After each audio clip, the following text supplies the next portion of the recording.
They told us the deployment would last 5 years. That was 47 years ago. No port, no relief, no one coming to get us. Out here in the void, the Imperium doesn't remember your name. It only remembers what you can still do before you break. This is what happens when faith becomes the only thing keeping a dying ship alive. I remember the first time I felt the weight of the void pressing against my skull, not as a physical sensation, but as an absence so profound it became its own presence, and I understood then that the darkness between stars was not empty, but filled with the patient hunger of eternity waiting to claim us all.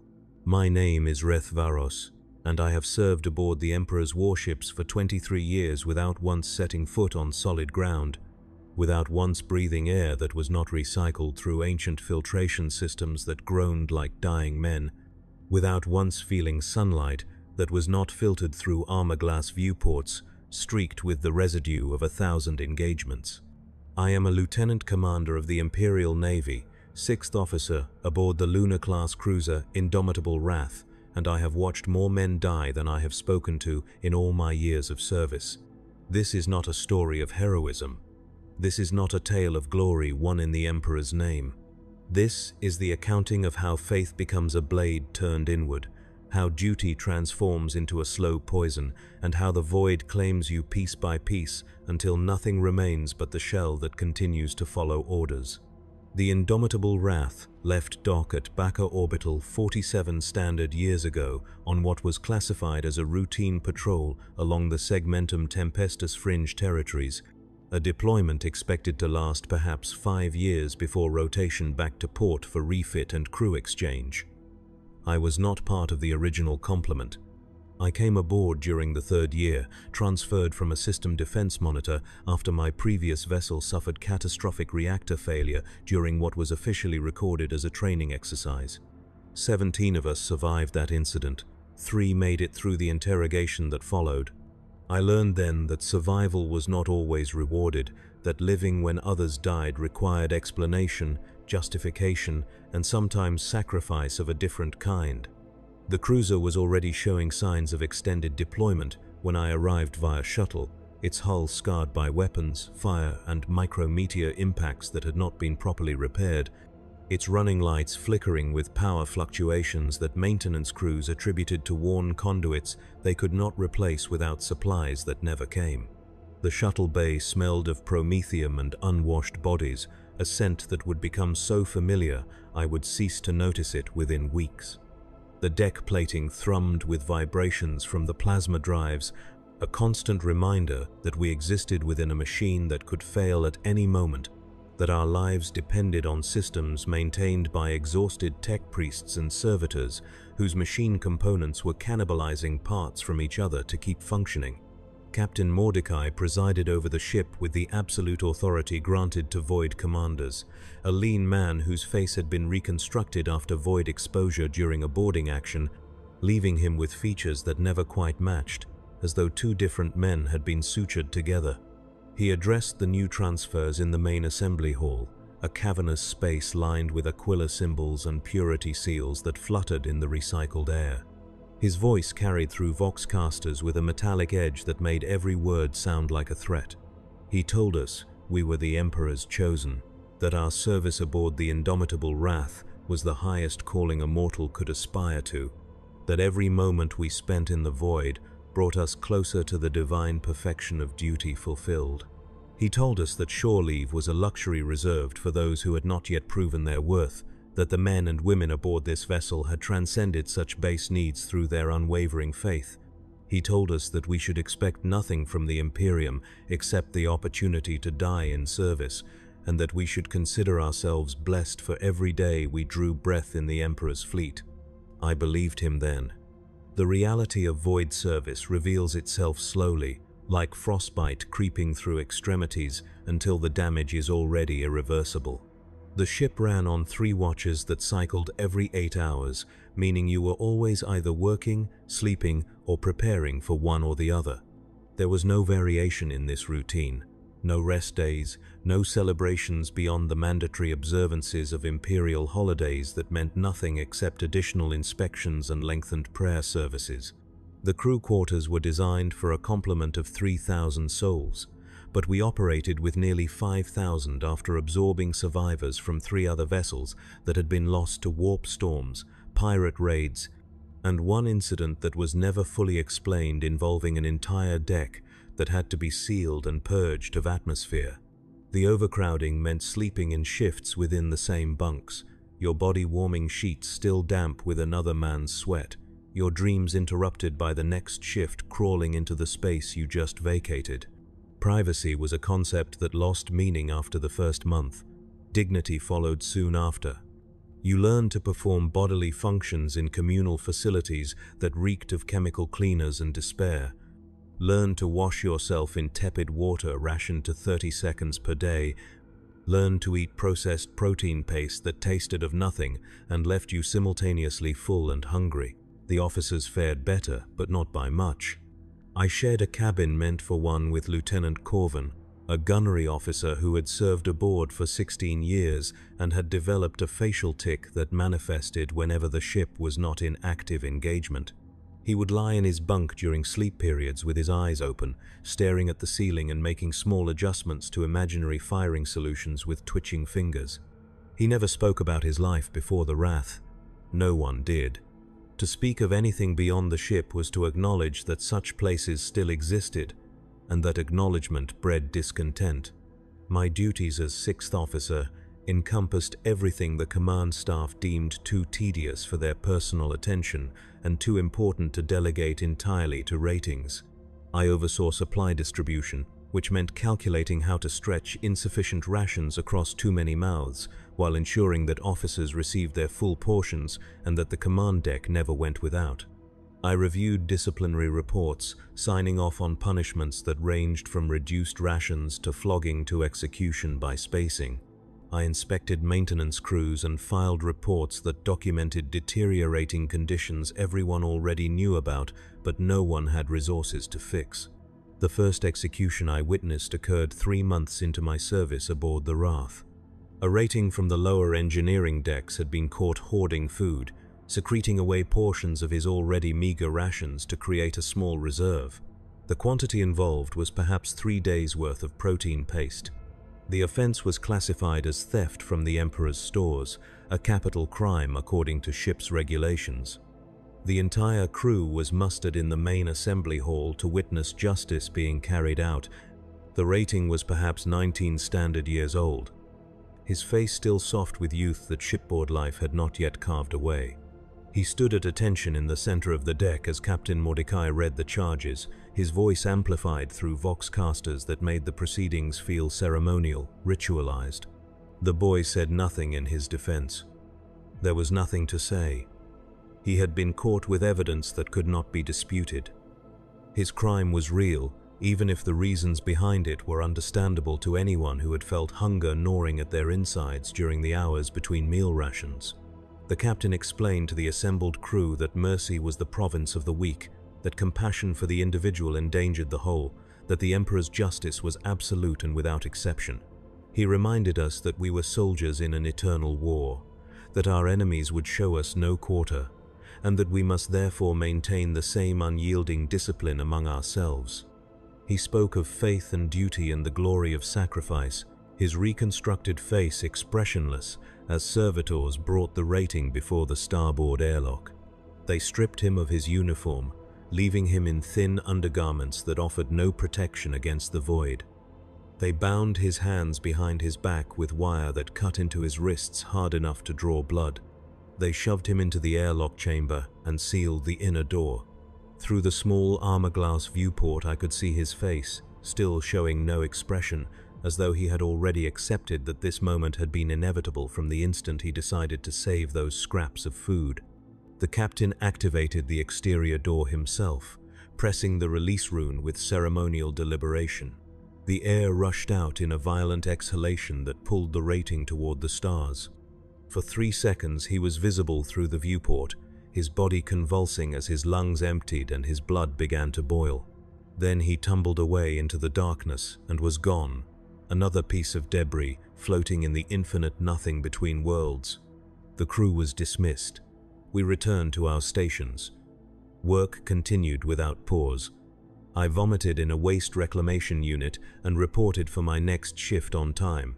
The executions became more frequent as the months accumulated into years, as the promised rotation back to port failed to materialize and the deployment extended from 5 years to 10 to 15 to an open-ended patrol that was classified as essential to the sector's security. The reasons varied, but the outcome was always the same: a rating caught sleeping on watch, a servitor operator who failed to perform proper maintenance rituals, a tech priest who questioned whether certain failing systems could be safely operated. Each offense was presented as a threat to the entire vessel, each punishment justified as necessary for the survival of the whole. Captain Mordecai developed a system he called voluntary sacrifice, a practice he claimed was inspired by ancient Terran naval traditions. When supplies ran particularly low or when the ship suffered damage that required resource-intensive repairs, he would request volunteers to reduce their own rations or work additional shifts or submit to dangerous repair operations that had high casualty rates. Those who volunteered were praised as exemplars of Imperial faith. Those who did not volunteer were noted in records that could be reviewed during future disciplinary proceedings. The system was voluntary in name only. Everyone understood that refusing to volunteer marked you as suspect, as someone whose faith might be questioned, whose loyalty might require testing. So men volunteered to starve themselves. They volunteered to work until exhaustion caused them to make fatal mistakes. They volunteered to enter breached compartments without proper safety equipment because the equipment did not exist and the repairs could not wait. Lieutenant Corvin volunteered for everything. He took on extra shifts until he was working 18 hours out of every 24. He reduced his rations until his uniform hung loose on a frame that had become skeletal. He insisted on personally overseeing gunnery operations during engagements that required him to remain at his station for days at a time without sleep. His facial tic worsened until the left side of his face was in constant motion, twitching and spasming like a servitor with damaged neural connections. I asked him once why he pushed himself so relentlessly. We were in our shared cabin during a rare moment when both of us were off duty at the same time.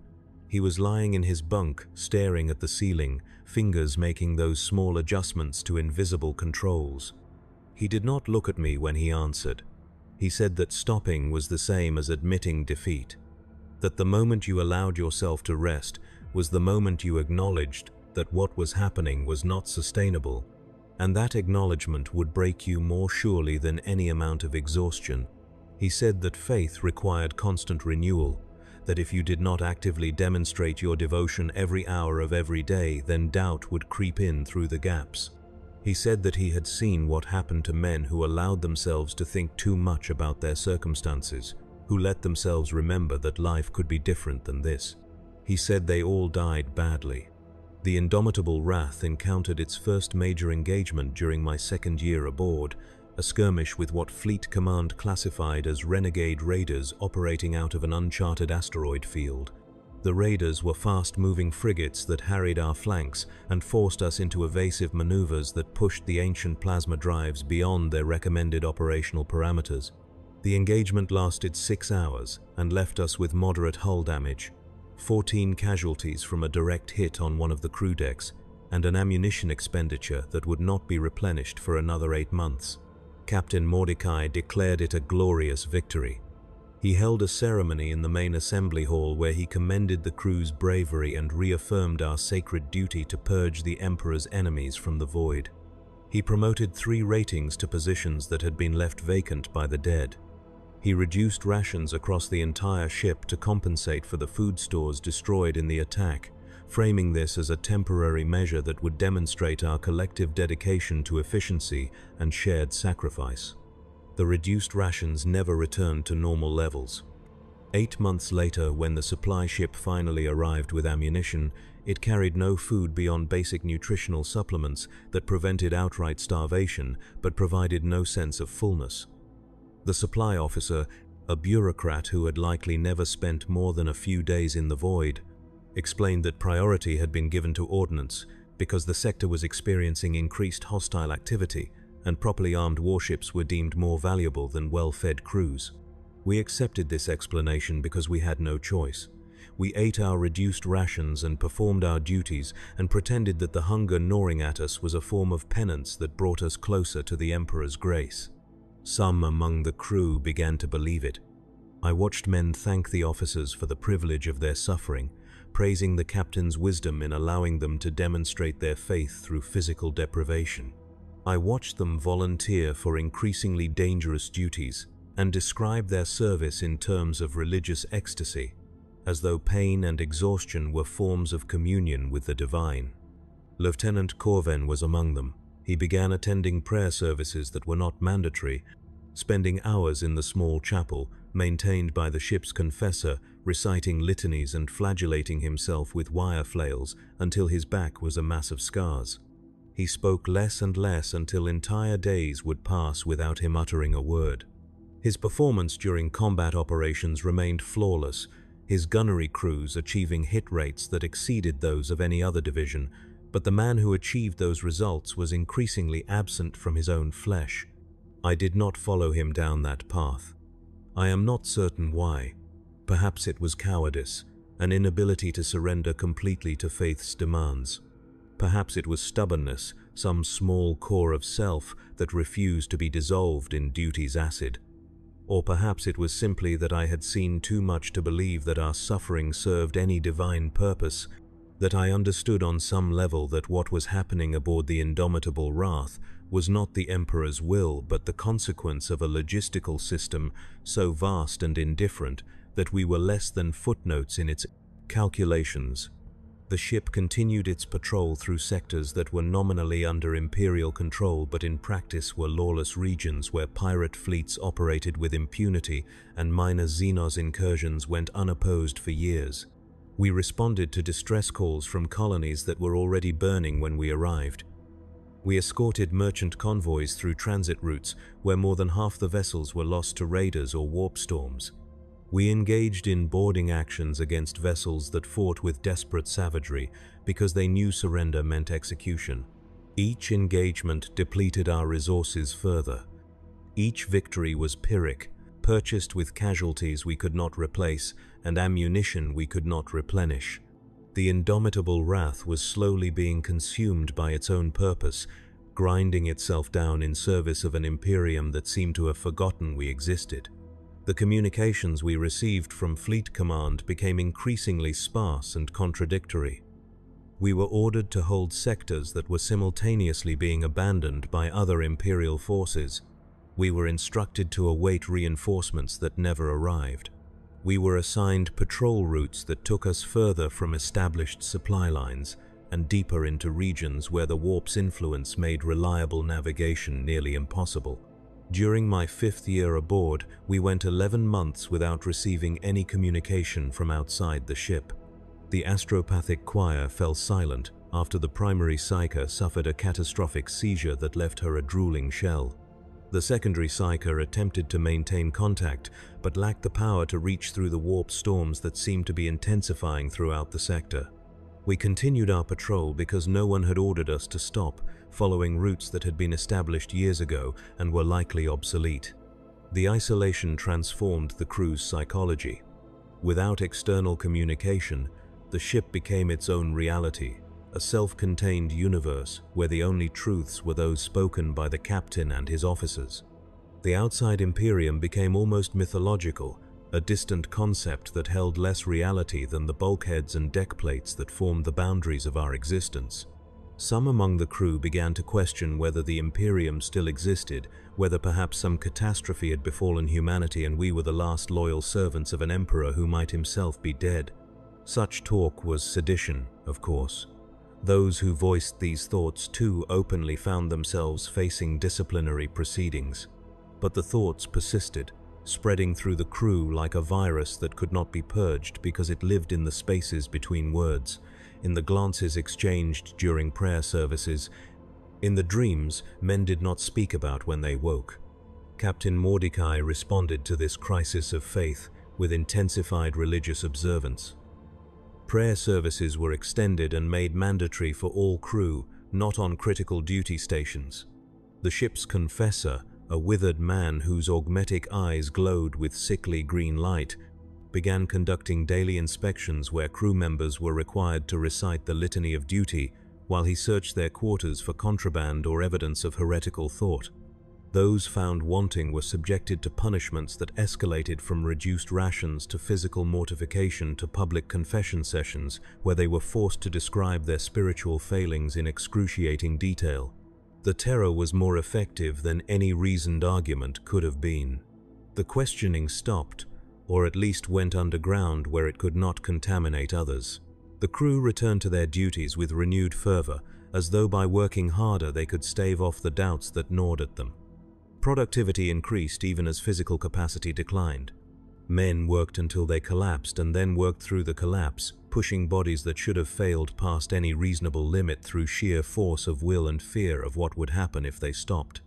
I was promoted to 4th officer during this period, elevated to fill a position left vacant when Lieutenant Commander Thesick was discovered to have been falsifying supply reports to cover the fact that he had been providing extra rations to his own division. The evidence was discovered during a routine audit that was anything but routine, a targeted investigation that everyone understood had been initiated to find exactly what it found. Thesick was spaced without trial. His division was interrogated individually, and 3 ratings who admitted to accepting the extra rations were flogged in the main assembly hall. The promotion came with additional responsibilities and slightly better quarters, a cabin I shared with only 1 other officer instead of 2. It also came with deeper involvement in the command structure, access to information that had previously been above my clearance level. I learned that our patrol had been extended indefinitely, not because we were essential to sector security, but because the fleet simply had nowhere else to send us. I learned that half the supply requests we had filed over the years had never reached their destinations, lost in bureaucratic labyrinths, or simply ignored because other vessels had higher priority. I learned that the Indomitable Wrath had been written off as a strategic loss 3 years ago, classified as unlikely to return from its deployment, and therefore not worth the resource investment of maintaining or recalling. We were effectively ghosts, dead men operating a ship that existed in official records but not in operational planning. This knowledge should have broken me. Instead, it clarified things. I understood then that what we were doing had nothing to do with faith or duty or the Emperor's will. We were simply momentum, a vessel that continued moving because stopping required resources and attention no one was willing to provide. Every sacrifice made aboard this ship, every execution and punishment and voluntary deprivation served no purpose except to maintain a fiction that what we were doing mattered. The revelation freed me in ways I had not expected. If nothing we did mattered, then I was free to focus purely on survival, my own, and that of whoever I could protect. The higher ideals that had sustained me through the early years fell away like dead skin, leaving something harder and more pragmatic beneath. I became efficient in ways that earlier version of myself would have considered cruel. I made decisions based on cold calculation rather than sentiment. I learned to see crew members as resources to be allocated rather than individuals with hopes and fears. Captain Mordecai noticed the change. He began assigning me to the most unpleasant duties, tasks that required what he called moral strength. I oversaw punishment details, ensuring that floggings were carried out with proper severity. I selected volunteers for hazardous operations based on who could be most easily spared. I conducted interviews with crew members suspected of harboring seditious thoughts and wrote reports that sealed their fates. I did these things because refusing would have marked me as unreliable, because the alternative was to become the subject of those same investigations. I did them because I had learned that the middle ranks were the most dangerous place to exist aboard a vessel like this, too senior to hide among the masses, but too junior to shape policy. Survival required proving myself useful to those above while maintaining sufficient distance from those below. Lieutenant Corvin died during my 8th year aboard, though his death was not officially recorded as such. He had volunteered to personally oversee repairs to one of the main gun batteries after we suffered damage during an engagement with what Fleet Command classified as a minor Xenos incursion. The repairs required working inside the gun housing while the ship was still in combat, making micro-adjustments to targeting systems that had been damaged by enemy fire. The gun fired while he was still inside it, a consequence of either miscommunication between decks or malfunction in the firing control systems. The result was the same either way. Lieutenant Corvin was vaporized instantly, his body reduced to constituent atoms in the microsecond between the capacitors discharging and the projectile leaving the barrel. There was nothing left to space, no remains to speak prayers over. The official report listed him as killed in action, a hero who had died ensuring the Emperor's wrath found its mark. His name was added to the roll of honor displayed in the main assembly hall.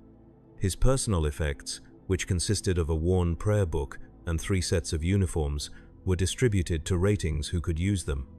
His bunk was assigned to another officer within the same day. I felt nothing when I heard about his death. This absence of feeling disturbed me more than grief would have.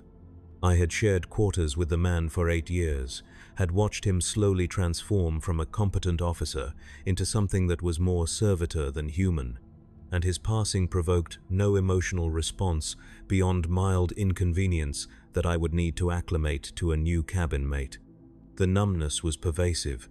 I watched men die and felt nothing. I issued orders that sent crews into situations with low survival chances and felt nothing. I ate my reduced rations and performed my duties and slept in my assigned hours and felt nothing beyond a distant awareness that I was still functioning, that the biological processes that sustained life continued even though the thing inhabiting that life was increasingly hollow. The ship's confessor summoned me to his quarters during my 9th year, a cramped space filled with religious iconography and the smell of incense that barely masked the underlying rot. His augmetic eyes fixed on me with unsettling intensity as he asked whether I had been maintaining proper spiritual hygiene, whether I attended to my prayers with appropriate devotion, whether I felt the Emperor's presence in my daily service. I told him what he wanted to hear, reciting the expected platitudes with sufficient conviction to satisfy his assessment. He watched me throughout with an expression I could not read, his mechanical eyes clicking and whirring as they adjusted focus. When I finished, he nodded slowly and told me that faith was not a feeling but an action, that emotions were irrelevant compared to the continued performance of duty. He said that many of the most faithful among the Imperium's servants felt nothing at all, that they had burned away the weakness of sentiment until only pure function remained. He said that this was not a failure of spirit, but an achievement, a state of grace that allowed them to serve without the distractions of conscience or compassion. He said that I was well on my way to becoming the kind of officer the Emperor needed. I thanked him for his guidance and left his quarters with a cold certainty that I had been marked as either a model to emulate or a problem to eliminate. The distinction was unclear and perhaps did not matter. Both possibilities led to the same conclusion, the same narrow path between absolute obedience and total destruction. The indomitable wrath continued its patrol through regions that seemed to be actively deteriorating, sectors where Imperial control existed only in theory while the reality was chaos and constant conflict. We engaged hostile forces with increasing frequency, minor skirmishes that depleted our ammunition and wore down our systems without ever achieving anything resembling victory. The enemies we fought were often as desperate as we were, pirates and renegades operating with stolen Imperial vessels that were in similar states of decay. During one engagement, we faced a frigate that had once been part of the Imperial Navy, its hull still bearing the Aquila even though the crew had turned to piracy years ago. The battle was brief and brutal, ending when our superior firepower overwhelmed their failing shields and reduced their vessel to debris. We picked up no survivors. We did not attempt to salvage any of their supplies. We simply recorded the engagement as another victory and continued on our patrol route. The pattern repeated itself with variations that made no meaningful difference. We fought, we survived, we depleted ourselves further. The gaps in our crew roster grew as casualties accumulated faster than we could promote replacements from the ratings. Junior officers were elevated to positions they were unprepared for, learning their duties through trial and error that often proved fatal. Senior officers developed the 1,000-yard stare common to those who had seen too much combat, their eyes focusing on distant points that existed somewhere beyond the bulkheads.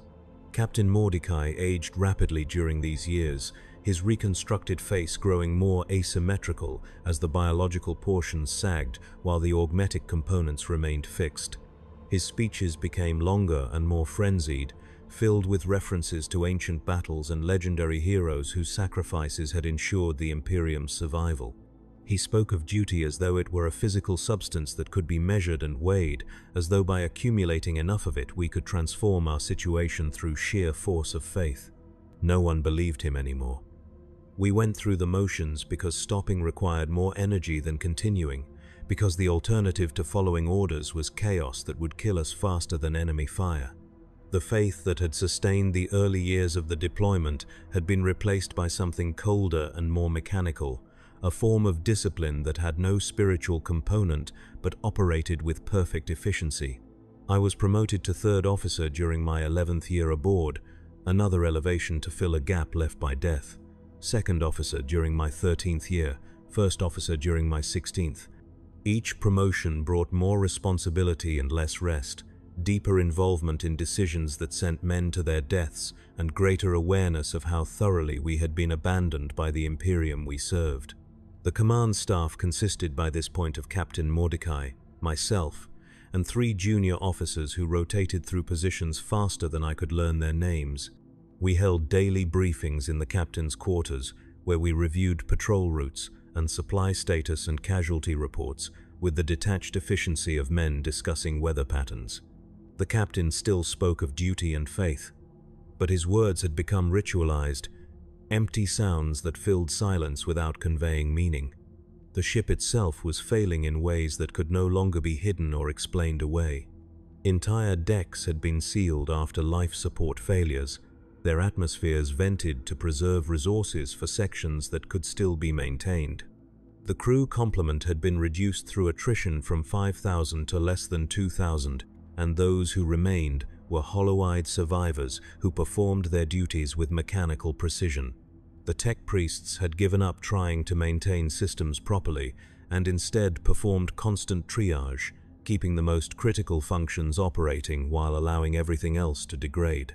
The plasma drives ran at dangerous overload levels constantly because the alternative was being unable to maneuver during combat. The void shields flickered and failed with increasing frequency because the generators were wearing out and we had no replacements. The weapons batteries were down to half capacity because ammunition was scarce and many of the guns had simply worn out from use. We were a wreck held together by desperation and the inability to do anything else. The communications finally resumed during my 18th year aboard, a garbled transmission that took the remaining astropath 3 days to pass into coherent orders. Fleet Command was redirecting us to rendezvous with a convoy traveling through a contested system where we would provide escort for a battle barge transporting troops to a conflict zone. The orders included updated intelligence on enemy activity in the region and a warning that hostile forces had been interdicting supply routes with increasing effectiveness. The orders also included our first scheduled port rotation in 2 decades, a promise that after completing the escort duty we would return to Baca Orbital for refit and crew exchange. The notification was almost casual, a single line buried in paragraphs of tactical information, as though someone had suddenly remembered that we existed and decided to include us in normal fleet operations. Captain Mordecai addressed the crew over the ship-wide vox, his voice carrying a manic energy I had not heard in years. He spoke of redemption and vindication, of how our long service was finally being recognized, of how we would soon rest and rearm and return to the fight with renewed strength. He declared a day of celebration where double rations would be distributed and mandatory prayer services would focus on thanksgiving rather than penitence. The crew received this news with reactions that ranged from cautious hope to complete apathy. Those who had been aboard since the beginning of the deployment barely responded, too worn down to believe in anything beyond their immediate circumstances. The relative newcomers, those who had come aboard within the last 5 or 6 years, showed more enthusiasm, clinging to the promise of shore leave as proof that their service had an endpoint. I felt nothing. The promise of port rotation seemed abstract, a future possibility that had no connection to the present reality. We still had to complete the escort mission. We still had to survive whatever engagement awaited us in the contested system. The indomitable Wrath was barely functional, its crew decimated, its systems failing. The chances that we would reach port were minimal at best. But orders were orders. We adjusted our course and burned toward the rendezvous coordinates at best speed, pushing the plasma drives until the tech priests warned that catastrophic failure was becoming probable. The journey took 3 weeks. 3 weeks of relative calm, where nothing broke catastrophically and no hostile forces appeared to challenge us. The crew used this time to perform what maintenance they could, to catch up on sleep they had been missing for years, to dare to imagine that perhaps this deployment truly was ending. The convoy appeared on our sensors exactly when and where the orders indicated it would be, a collection of 30 transport vessels protected by a battle barge and 2 destroyers. The battle barge was the Righteous Fury, a vessel of the Imperial Fists chapter, its hull painted in the yellow and black that marked it as a bearer of one of the Imperium's most sacred lineages. The sight of it on our viewing screens provoked reactions from the crew that ranged from awe to resentment. Acknowledgement that we were in the presence of something holy, mixed with bitterness, at how thoroughly we had been forgotten while these chosen warriors received every resource and honor. We took up our assigned position on the convoy's flank and began the transit through the contested system, a journey that should have taken perhaps 4 days if conditions remained stable. The system was a dense cluster of asteroid fields and failed planets, natural cover for raiders and pirates who had been preying on Imperial shipping for years. The intelligence briefing indicated that hostile forces were known to operate in the region but were considered minor threats that a properly escorted convoy could handle without difficulty. The first attack came on the second day, a probing assault by fast-moving raiders that tested our response times and withdrew before we could bring significant firepower to bear. The Righteous Fury's weapons demolished 2 of the attackers with ease, its massive guns speaking with authority that our own depleted batteries could not match. The remaining raiders scattered into the asteroid fields and vanished from our sensors. Captain Mordecai declared it a successful defense and commended the crew's performance during the brief engagement.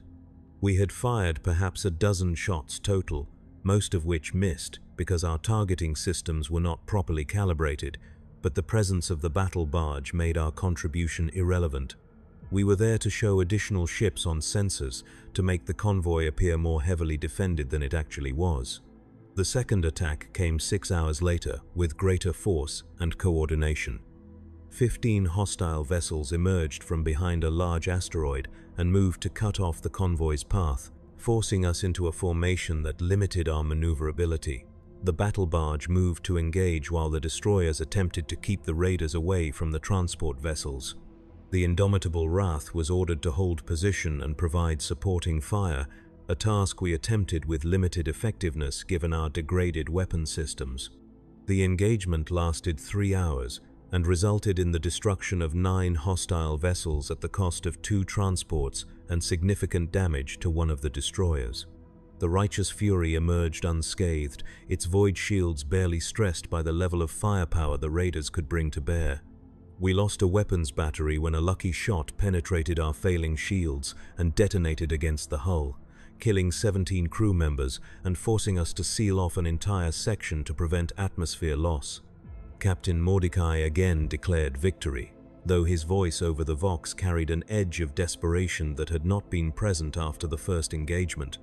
We continued on our course with the convoy now more tightly grouped, the transports clustering close to the battle barge while we maintained our assigned position on the flank. The third attack came as we were preparing to exit the system, a full-scale assault by hostile forces that had been gathering while we fought off the earlier probes. 40 vessels appeared on our sensors, a mixed fleet of raiders, renegade naval ships, and something larger that the sensor operators initially could not classify. The battle barge immediately moved to interpose itself between the hostile fleet and the transports. its guns already firing at maximum range. Fleet Command transmitted new orders through the astropathic choir, instructions that were horrifyingly clear despite the warp's interference. The Righteous Fury and its cargo of Space Marines were considered strategically essential, resources that could not be risked in extended combat. The transports carried equipment and personnel necessary for an ongoing campaign that had higher priority than this convoy. The destroyers were to escort them out of the system immediately, using whatever path offered least resistance. The indomitable Wrath was ordered to hold position and delay the hostile fleet for as long as possible to buy time for the convoy to escape by drawing enemy attention and absorbing fire that would otherwise threaten the more valuable vessels. We were being ordered to die. Captain Mordecai received these orders in silence, his reconstructed face showing no expression as he read the transmission 3 times. The bridge crew waited for his response, the silence broken only by the background sounds of systems operating and distant impacts as the enemy fleet began to engage. He looked up from the orders and his eyes met mine, and in that moment I saw something I had not seen in years. Genuine human emotion, specifically the terrible clarity that comes when all pretense falls away and you are faced with an absolutely simple choice. He could refuse the orders and attempt to withdraw with the convoy, sacrificing his honor and likely ensuring that we were fired upon by our own forces. He could follow the orders and lead us all to certain death in the name of duty, or he could find some third path that preserved both life and loyalty, though what that path might be was unclear given our circumstances. He ordered us to hold position and prepare for engagement.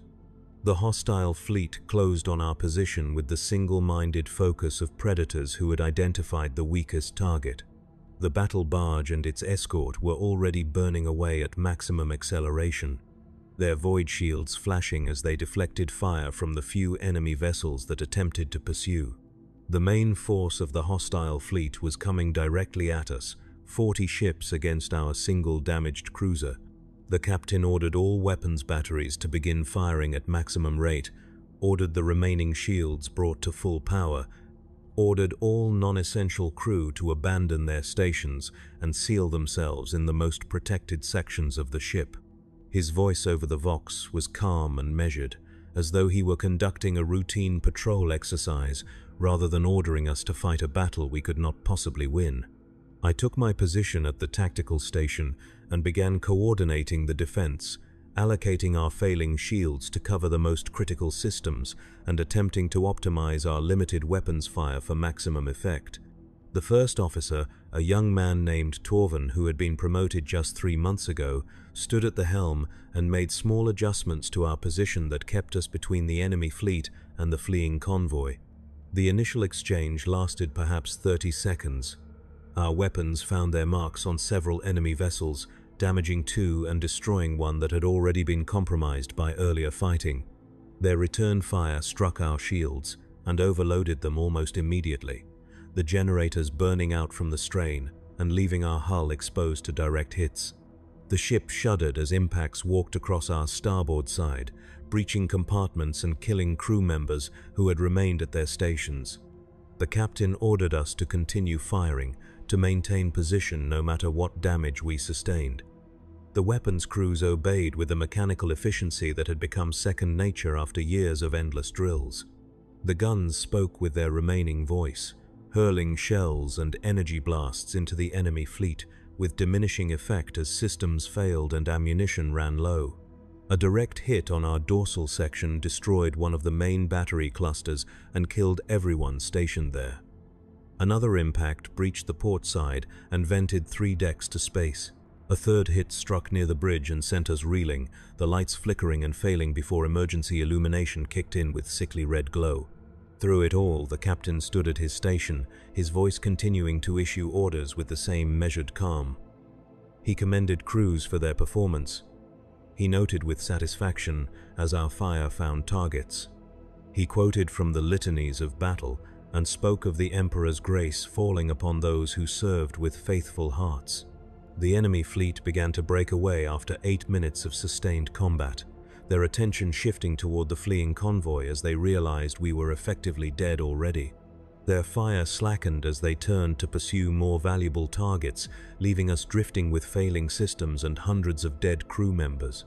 The captain ordered all hands to damage control, to seal breaches and restore what systems could be restored.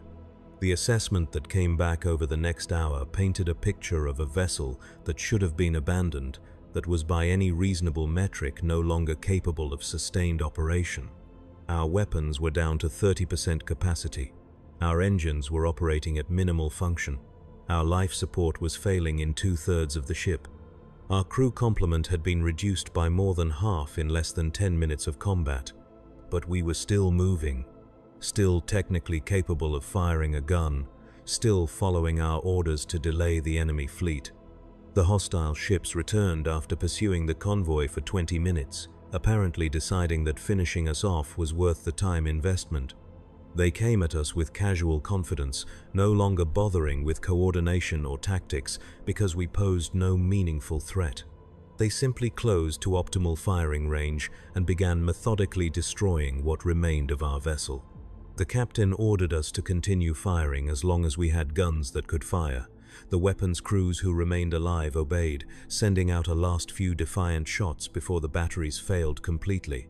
The enemy response was overwhelming and final, impacts that tore through our already compromised hull and reached deep into the ship's vital systems. The plasma drives failed first, their magnetic containment collapsing and sending a surge of energy through the power conduits that fried systems throughout the vessel. The lights died completely. The artificial gravity stuttered and went out, leaving us floating in the darkness. The Vox network fell silent, except for emergency channels that ran on backup power. In that darkness, I heard Captain Mordecai's voice, one last time, transmitted through a handheld Vox unit that still functioned. He was reciting the litany of final duty, the prayer meant for those who knew they were about to die in the Emperor's service. His voice was steady and clear, showing none of the desperation or fear that must have gripped him. He reached the end of the litany, and then there was silence. The enemy fleet departed, their sensors likely indicating that we were no longer a functional vessel and therefore not worth additional ammunition. They left us drifting in the debris field that had been our patrol sector, a broken hull filled with the dead and dying, still technically following our orders because we had not been given permission to stop. I do not know how long I drifted in that darkness. Time lost meaning when measured only by the failing of life support and the gradual cooling of the ship. I was trapped in the command center by debris that had collapsed when the artificial gravity failed, pinned but not crushed, able to breathe the thinning air but unable to move. The rescue, when it came, was almost an afterthought. A patrol ship investigating debris from the battle detected our emergency beacon and approached cautiously, its crew probably expecting to find only corpses. They cut through the wreckage and extracted survivors, 27 souls out of the 2,000 who had been aboard when the engagement began. I was among them. I learned later that the convoy had escaped successfully, that the Space Marines and their essential cargo had reached their destination and been deployed as planned. The battle that followed was classified as a major victory, a turning point in some campaign I had never heard of. The indomitable Wrath's sacrifice was noted in official reports as having been instrumental in ensuring this success. Captain Mordecai was posthumously awarded commendations for his faithful service. His name was added to rolls of honor. His sacrifice was held up as an example of the kind of devotion the Emperor expected from his servants. I was promoted to captain and given command of a newly refitted light cruiser, along with a crew composed largely of survivors from other vessels that had been lost in similar circumstances. The ship was christened the Unyielding Dawn, and I was ordered to take her on patrol through the same sectors the indomitable Wrath had covered, continuing the mission that had never officially ended. I accepted the promotion because refusing was not an option.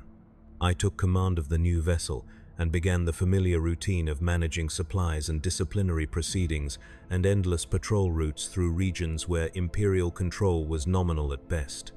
The crew looked to me for leadership, and I provided it with the same cold efficiency I had learned aboard the Wrath, making decisions based on what would keep us functional rather than what might be right or merciful. I have been commanding the Unyielding Dawn for 5 years now. We have fought 17 engagements and lost 300 crew members. We have not been to port once. Our deployment has been extended indefinitely due to operational necessities that are never fully explained. I issue orders that send men to their deaths, and I feel nothing. I sign off on executions for minor infractions, and I feel nothing. I lie to my crew about shore leave and relief and the value of their sacrifice, and I feel nothing. The numbness that began aboard the Indomitable Wrath has become complete. There is no Reth Varos anymore, just the shell that performs the duties expected of an Imperial Navy captain. I am efficient. I am obedient. I am faithful in the only way that matters, which is to say that I continue to function regardless of circumstances. The Emperor protects, or so we tell ourselves. In truth, the Emperor asks only that we continue, that we maintain position and follow orders and die when required without complaint or hesitation. Faith is not belief but action. Duty is not choice but inevitability. We are not individuals but components in a machine so vast that our deaths are less than rounding errors in calculations we will never understand. I stand on the bridge of the Unyielding Dawn and watch the stars drift past the viewports, the same stars that surrounded the Indomitable Wrath on its endless patrol. My crew goes about their duties with the mechanical precision that comes from knowing that efficiency is survival. My officers issue orders that I approve without thought because the decisions are obvious and inevitable. The ship continues on its route because no one has ordered it to stop. This is the reality of Imperial Navy service, the truth that lies beneath the propaganda and the glory in the speeches about duty. We are ghosts, dead men operating dead ships, continuing to move through space because stopping would require energy no one is willing to expend. We fight battles that achieve nothing except our own continued existence. We make sacrifices that serve no purpose except to demonstrate that we are capable of sacrifice. I could have refused the orders aboard the Indomitable Wrath. I could have counseled the captain to withdraw, to prioritize our survival over our mission. I could have mutinied when he chose to hold position, could have tried to save the men who died in those 8 minutes of pointless combat. I did nothing. I followed orders. I survived. And now I am the one giving orders that will kill other men, perpetuating the same system that ground me down to nothing. I am the captain now, the authority figure who speaks of duty and faith and the Emperor's will. I am everything I watched destroy Lieutenant Corvin and Captain Mordecai and thousands of others whose names I no longer remember. The void presses against the hull with patient hunger, waiting for the inevitable failures that will let it in. The darkness between stars is not empty but filled with the accumulated weight of all those who have died in service, their atoms dispersed into the eternal nothing. We join them piece by piece, giving up fragments of humanity with every order followed and every sacrifice made until nothing remains but the machinery of obedience. This is what the Imperium asks of its servants. Not heroism, not glory, just the ability to continue functioning long after any reasonable person would have given up, to maintain discipline when discipline has become indistinguishable from suicide, to believe in a purpose that exists only because we agree to pretend it does. The stars continue their slow drift across the viewports. The ship continues its patrol. The crew continues to follow orders, and I continue to command them, a hollow man leading broken souls through an infinite darkness, faithful in the only way that matters, which is to say that I have not yet stopped moving. The Unyielding Dawn will patrol until it can no longer patrol. I will command until I can no longer command. The crew will serve until they can no longer serve.